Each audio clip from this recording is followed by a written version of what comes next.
Let's go to the White House and ABC's Jonathan Karl. John, I know you had a chance to speak with President Trump shortly after the American counterstrikes. What did he say?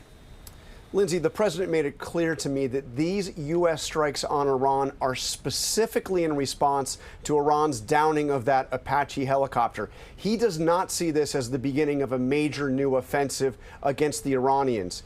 Trump has just dropped bombs on Iran. I repeat, Trump has just dropped bombs on Iran. No, this is not an escalation into another big war. This is a response to a disgusting action done by Iran to, once again, tank the negotiations. Because yes, it is Iran, the Islamic Republic, that are not interested in the negotiations actually working. Trump does want a deal to go through. Let's hear everything that went down and why exactly this has happened, because this is incredibly significant. Fox News alert, Iran's under attack. Trump ordered CENTCOM to launch self-defense strikes after an enemy drone took down an Apache helicopter patrolling the strait. Okay, let's be very clear. The U.S. had a helicopter that was patrolling the strait, which is obviously a massive area of contention because this is where all the oil goes through. Not all, 20% of the world's oil goes through. And then it's the reason that the oil prices have been driven up across the world because Iran has been controlling the strait and kind of blocking it, putting in mines, etc. And the U.S. has been trying to do something about it. So there's a U.S. helicopter, and Iran decide during the negotiations, remember today was the day that this whole deal was supposed to be signed, to bring down that helicopter. Thank God the man in the helicopter is okay. But what this says is that they are not afraid to attack America militarily, which is stupid because guess what? America is better than them at attacking. The two pilots were rescued out of the water by an unmanned sea drone operated by Task Force 59 in Bahrain.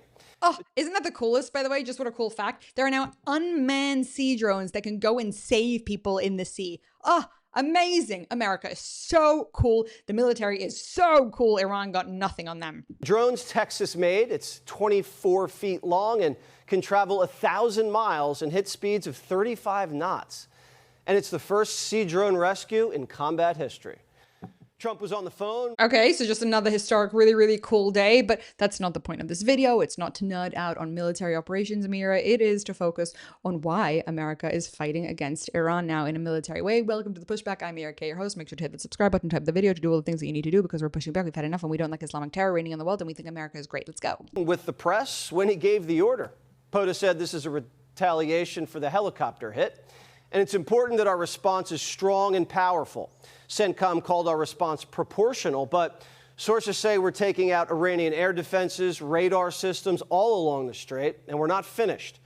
Can I just say that this whole idea of proportional response is wrong? Because in the Middle East, specifically when you're dealing with an Islamic terror regime, they're not looking for you to respond proportionately because then guess what? If they can handle the response, then they will just do it again. What you need to be thinking about is, very simply, deterrence. You want to deter the Islamic Republic from doing this again, because if they think that they can just get away with it and handle how America responds, that's not going to work. The whole idea of proportion is wrong. It isn't relevant when you're dealing with maniacs. The idea here needs to be the question of how do you deter them from doing this again and from understanding that you mean business, which means when they attack you a little bit, you need to attack them a lot of it.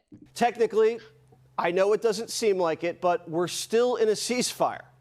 And the president continues to say, we're close to a deal.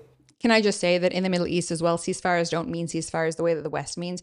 Ceasefire means we're now going to move into a state of war that isn't really a state of war in which one person attacks and the other people retaliate. Why is that? Well, because the people attacking in the Middle East tend to be maniacs who believe in Islamic terror regimes, and therefore they see it as their religious obligation to keep on attacking. So they never, ever, ever actually respect a ceasefire. They just see how far they can push the lines between what Americans or the Western world would consider a ceasefire, which is, you know, raining of missiles, raining of drone attacks, and hope to not have to pay the price of retaliation. And so when Israel and Lebanon have a ceasefire, they're continuing to attack each other. When Iran and America have a ceasefire, it's not exactly that. There are constantly little drops of attacks between the two until it escalates into something much, much more serious. We're in the final throes of what will be a very, very good deal that will not allow in any way, shape, or form nuclear weapons, etc.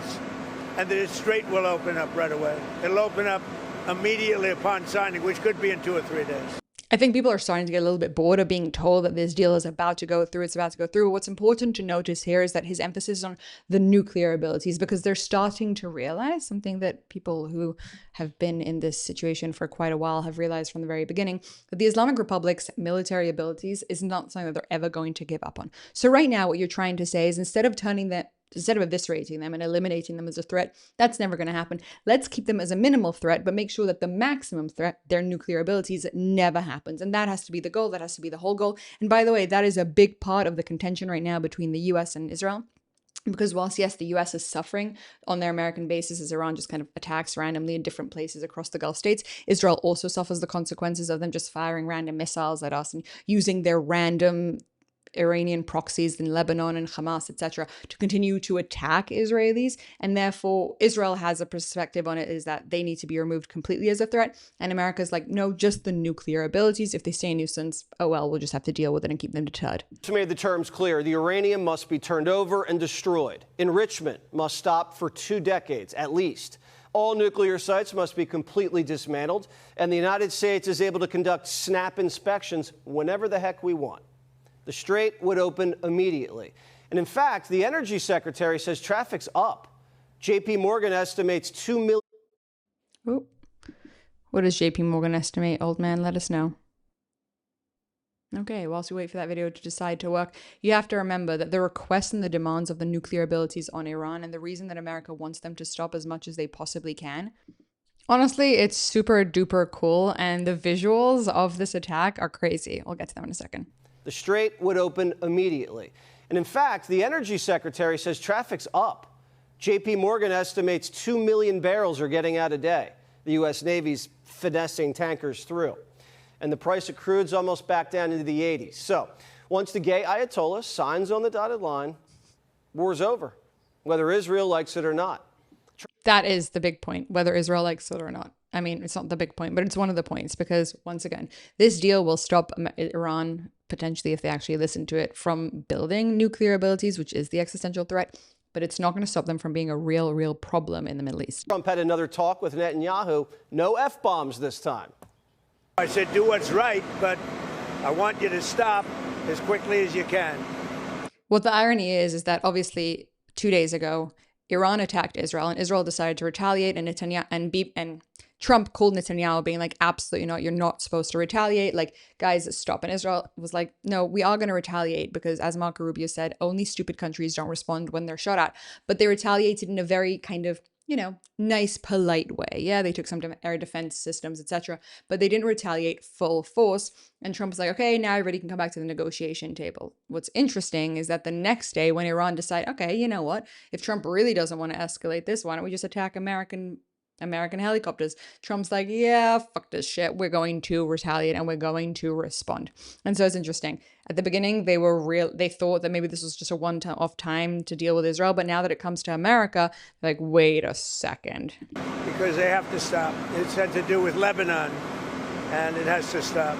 When he thought that this was just about Lebanon and Iran was trying to defend Lebanon, which obviously we've done a deep dive explainer about, then he didn't want Israel to retaliate. But now that they're seeing it's just about Iran becoming, fairly overconfident in their abilities, that's when it came from. Let's see the videos of the U.S. strikes breaking. A third wave of U.S. strikes is now reportedly underway, targeting Iranian air defense systems and additional military sites across southern Iran. This is so cool.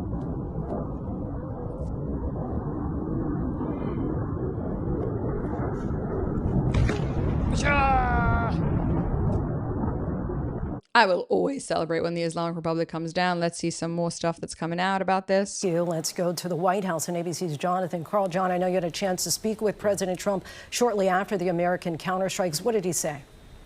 Lindsay, the president made it clear to me that these U.S. strikes on Iran are specifically in response to Iran's downing of that Apache helicopter. He does not see this as the beginning of a major new offensive against the Iranians. Again, reminder, everybody's going to be like, oh, America started a war. No, America has not restarted a war. They're trying to put Iran exactly in their place because now you have to deter them. You just have to deter them from thinking that they can attack and attack and attack. And clearly they are not deterred. I mean, think about it. They're on the verge of this enormous deal. And as they're on the verge, they're like, you know what, why not just attack American helicopters? Doesn't show people who are actually aligned with the American vision, does it? This is a response to what they did with our helicopter last night, the president told me, and I believe the response should be very strong, very powerful, and that's what this is. Yep, that's exactly what this is, my friends. U.S. complete strikes in response to Iran's attack on Apache. U.S. Central Command CENTCOM forces complete self-defense strikes against Iran June 9th at the Commander-in-Chief's direction in response to yesterday's downing of a U.S. Army Apache helicopter. CENTCOM forces struck Iranian air defenses, ground control stations, and surveillance radar sites near the Strait of Hormuz with precision munitions from U.S. Air Force and Navy fighter jets. The operation was a proportional response to recent attacks on U.S. forces and international commercial ship transiting regional waters. U.S. forces remain vigilant and postured to defend against unjustified Iranian aggression. This is where we are at now. Just a reminder, a zoomed-in version of the footage appears to confirm the moment of the impact of the U.S. fleet based in Bahrain, caught on camera. Absolutely wild. Iran promised a definitive response, and this is what it would be, delivered to the most symbolic military address in the Gulf. So, of course, now that America has responded, Iran's like, you know what, we're going to respond to them, and we're going to attack American bases, which is what they're doing across the Gulf states. Now, it's alleged so far. We don't know for sure that this attack that you're seeing here is, as it's like very small and symbolic, is actually an Iranian drone attacking in response. But it wouldn't surprise me because the Iranians are not very happy with America retaliating. Breaking, the IRGC claims Iranian forces have launched attacks on U.S. bases in the region in response to recent U.S. strikes in southern Iran. Tehran warned that any further U.S. military escalation will be met with more severe and widespread attacks against additional targets. Here's what people have to realize. Iran, the Islamic Republic, they're not rational actors in this whole story. They're all about respect and showcasing their power, which they are succeeding in doing. They are the ones who continuously escalate things, and then America or Israel or the Gulf states have to respond to that. This is their MO. This is what they do. So is this going to be a all-out war? Probably not, unless it's what Trump and Netanyahu had planned. But Iran are definitely trying to push as many buttons as they can to see how far they can get away with this. And hopefully the answer is not very far. Anyways, that's where we're at right now. Iran attacks Israel in response to something that Israel is doing in Lebanon, which is none of their business. Israel retaliates, but in a way that Trump has said, like, keep it nice. And so Israel does. Apparently the negotiations are ongoing. And then Iran decides to attack an American helicopter. America's like, hell no, responds by attacking Iranian air defense systems, etc., across Iran. And Iran's like, hell no to that, and starts attacking American bases in the Gulf states. And now we have to see what's going to happen because it is not yet another war between these countries. It's just a normal day in the Middle East with the ceasefires that are real ceasefires. And guys, do we actually think this negotiation is going to succeed? Do we think there's going to be a deal? Not clear just as of yet. But the way things are looking, it doesn't seem like Iran's acting exactly as a willful member in these discussions. Thank you for your attention to this matter.